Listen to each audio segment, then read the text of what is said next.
آپ کو بتائیں کہ chairman joint chiefs of staff committee general Sahir Shamshad Mirza کا کہنا ہے کہ بھارت کے ساتھ جنگ میں پاکستان نے 96 گھنٹے تک مکمل طور پر اپنے وسائل پر انحصار کیا۔ 4 روزہ جنگ میں پاکستان نے کہیں سے کوئی مدد حاصل نہیں کی۔ سنگاپور میں شنگریلا ڈائیلاگ کے دوران بی بی سی کو انٹرویو میں جنرل ساحر شمشاد مرزا نے کہا کہ ہم نے جو آلات استعمال کیے وہ یقیناً ایسے ہی ہیں جیسے بھارت کے پاس ہیں۔ ہم نے کچھ ساز و سامان دوسرے ممالک سے خریدا ہے، مگر اس کے علاوہ حقیقی وقت میں ہم نے کہیں سے کوئی مدد حاصل نہیں کی۔ ہم نے صرف اور صرف پاکستان کی اندرونی صلاحیتوں پر انحصار کیا۔ Chairman joint chiefs of staff committee نے خبردار کیا ہے کہ کسی بھی تنازع کو بڑی جنگ میں بدلنے کے لیے بہت کم وقت اور جواز چاہیے۔ مستقبل میں اگر کوئی تنازع ہوا تو وہ صرف مخصوص علاقوں تک محدود نہیں رہے گا۔ مستقبل میں جنگ چھڑی تو اس سے پورا بھارت اور پورا پاکستان متاثر ہوگا۔ جنرل ساحر شمشاد مرزا نے خبردار کیا کہ جنگ چھڑنے کی صورت میں اسے روکنے کے لیے عالمی برادری کے پاس بہت کم وقت ہوگا کہ بھارت کے ساتھ جنگ میں پاکستان نے 96 گھنٹے تک مکمل طور پر اپنے وسائل پر انحصار کیا۔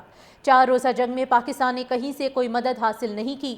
سنگاپور میں شنگریلا ڈائیلاگ کے دوران بی بی سی کو انٹرویو میں جنرل ساحر شمشاد مرزا نے کہا کہ ہم نے جو آلات استعمال کیے وہ یقیناً ایسے ہی ہیں جیسے بھارت کے پاس ہیں۔ ہم نے کچھ ساز و سامان دوسرے ممالک سے خریدا ہے، مگر اس کے علاوہ حقیقی وقت میں ہم نے کہیں سے کوئی مدد حاصل نہیں کی۔ ہم نے صرف اور صرف پاکستان کی اندرونی صلاحیتوں پر انحصار کیا۔ Chairman joint chiefs of staff committee نے خبردار کیا ہے کہ کسی بھی تنازع کو بڑی جنگ میں بدلنے کے لیے بہت کم وقت اور جواز چاہیے۔ مستقبل میں اگر کوئی تنازع ہوا تو وہ صرف مخصوص علاقوں تک محدود نہیں رہے گا۔ مستقبل میں جنگ چھڑی تو اس سے پورا بھارت اور پورا پاکستان متاثر ہوگا۔ جنرل ساحر شمشاد مرزا نے خبردار کیا کہ جنگ چھڑنے کی صورت میں اسے روکنے کے لیے عالمی برادری کے پاس بہت کم وقت ہوگا کہ بھارت کے ساتھ جنگ میں پاکستان نے 96 گھنٹے تک مکمل طور پر اپنے وسائل پر انحصار کیا۔ 4 روزہ جنگ میں پاکستان نے کہیں سے کوئی مدد حاصل نہیں کی۔ سنگاپور میں شنگریلا ڈائیلاگ کے دوران بی بی سی کو انٹرویو میں جنرل ساحر شمشاد مرزا نے کہا کہ ہم نے جو آلات استعمال کیے وہ یقیناً ایسے ہی ہیں جیسے بھارت کے پاس ہیں۔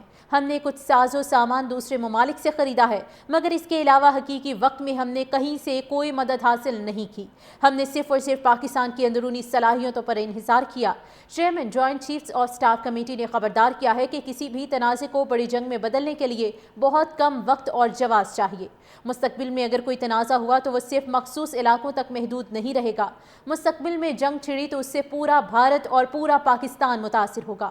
جنرل ساحر شمشاد مرزا نے خبردار کیا کہ جنگ چھڑنے کی صورت میں اسے روکنے کے لیے عالمی برادری کے پاس بہت کم وقت ہوگا کہ بھارت کے ساتھ جنگ میں پاکستان نے 96 گھنٹے تک مکمل طور پر اپنے وسائل پر انحصار کیا۔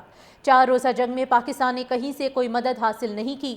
سنگاپور میں شنگریلا ڈائیلاگ کے دوران بی بی سی کو انٹرویو میں جنرل ساحر شمشاد مرزا نے کہا کہ ہم نے جو آلات استعمال کیے وہ یقیناً ایسے ہی ہیں جیسے بھارت کے پاس ہیں۔ ہم نے کچھ ساز و سامان دوسرے ممالک سے خریدا ہے، مگر اس کے علاوہ حقیقی وقت میں ہم نے کہیں سے کوئی مدد حاصل نہیں کی۔ ہم نے صرف اور صرف پاکستان کی اندرونی صلاحیتوں پر انحصار کیا۔ Chairman joint chiefs of staff committee نے خبردار کیا ہے کہ کسی بھی تنازع کو بڑی جنگ میں بدلنے کے لیے بہت کم وقت اور جواز چاہیے۔ مستقبل میں اگر کوئی تنازع ہوا تو وہ صرف مخصوص علاقوں تک محدود نہیں رہے گا۔ مستقبل میں جنگ چھڑی تو اس سے پورا بھارت اور پورا پاکستان متاثر ہوگا۔